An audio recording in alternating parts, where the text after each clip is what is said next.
ମୁଁ ଏଲୋରା ମିଶ୍ର ଆପଣ ସମସ୍ତଙ୍କୁ ମୋର ଜୟ ଶ୍ରୀରାମ। ମାନବ ଜୀବନ ହେଉଛି କର୍ମମୟ। ମଣିଷ କେବଳ ବର୍ଷ, ମାସ, ଦିନ, ଦଣ୍ଡକୁ ନେଇ ବଞ୍ଚେ ନାହିଁ। କିଏ କେତେ ଦିନ ବଞ୍ଚିଲା ତାହା ବଡ଼ କଥା ନୁହେଁ।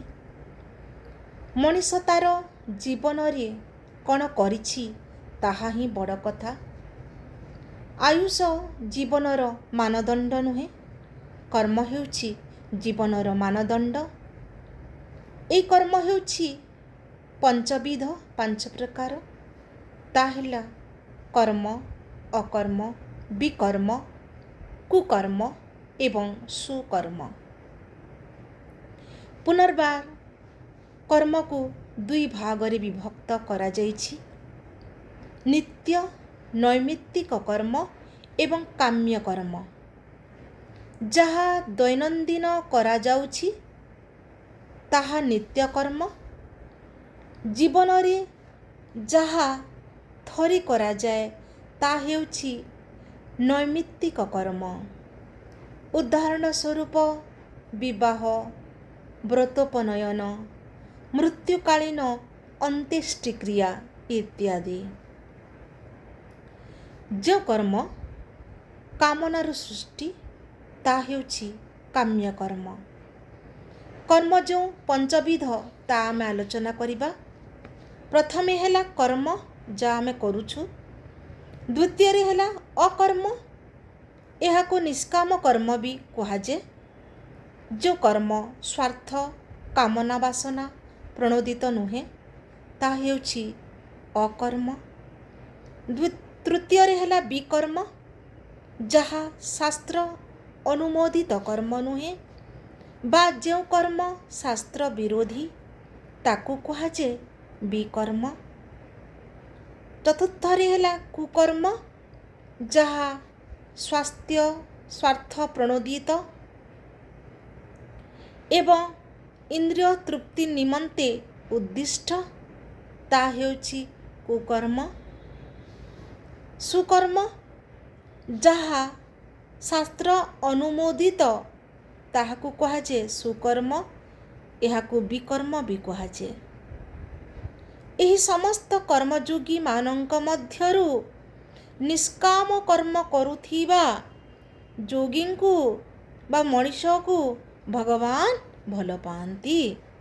ଭାଗବତରେ କୁହାଯାଇଛି, କର୍ମ କରିଣ କ୍ଷୟ ଯାନ୍ତି, ଅକର୍ମୀ ବାସୁଦେବ ପ୍ରୀତି। କର୍ମଫଳରେ ମଣିଷର ଅଧିକାର ନଥିଲେ ମଧ୍ୟ ତାକୁ ଅବଶ୍ୟ କର୍ମଫଳ ଭୋଗିବାକୁ ପଡ଼ିଥାଏ। ସତ ପ୍ରତିରୋଧ ସତ୍ତ୍ୱେ ମଣିଷକୁ କର୍ମଫଳ ଭୋଗିବାକୁ ପଡ଼ିଥାଏ।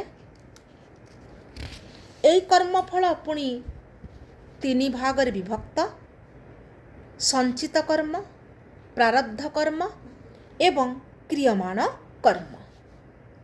ପ୍ରାରବ୍ଧ କର୍ମ କ'ଣ? ଯେଉଁ କର୍ମ ପୂର୍ବେ କରାଯାଇଥିଲା ଏବଂ ବର୍ତ୍ତମାନ ଫଳ ଭୋଗ ହେବାକୁ ଆରମ୍ଭ କଲାଣି। ସଞ୍ଚିତ କର୍ମର ଅର୍ଥ କ'ଣ? ସାଇତା ହୋଇ ରହିଥିବା କର୍ମ ସମୂହ।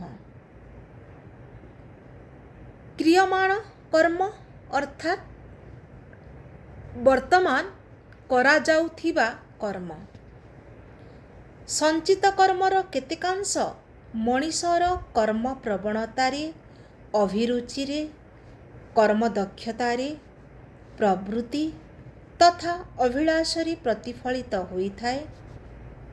ଅତୀତ କର୍ମଫଳ ଯୋଗୁଁ ବର୍ତ୍ତମାନ ଯେଉଁ ଦେହଟି ମିଳିଛି ସେହି ଅଂଶଟିର ନାମ ହେଉଛି ପ୍ରାରବ୍ଧ।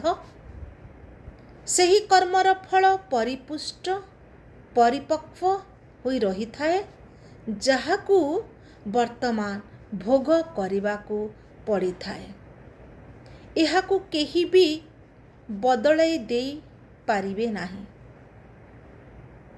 ଯେଉଁ କର୍ମ ବର୍ତ୍ତମାନ କରାଯାଉଛି ଏବଂ ଭବିଷ୍ୟତରେ ତାହା ଫଳ ପ୍ରଦାନ କରିବ, ତାହା ହେଉଛି କ୍ରିୟମାଣ କର୍ମ। ଏଣୁ ଆମେ ଯେମିତି କର୍ମ କରିବା ସେମିତି ଫଳ ପ୍ରାପ୍ତ କରିବା।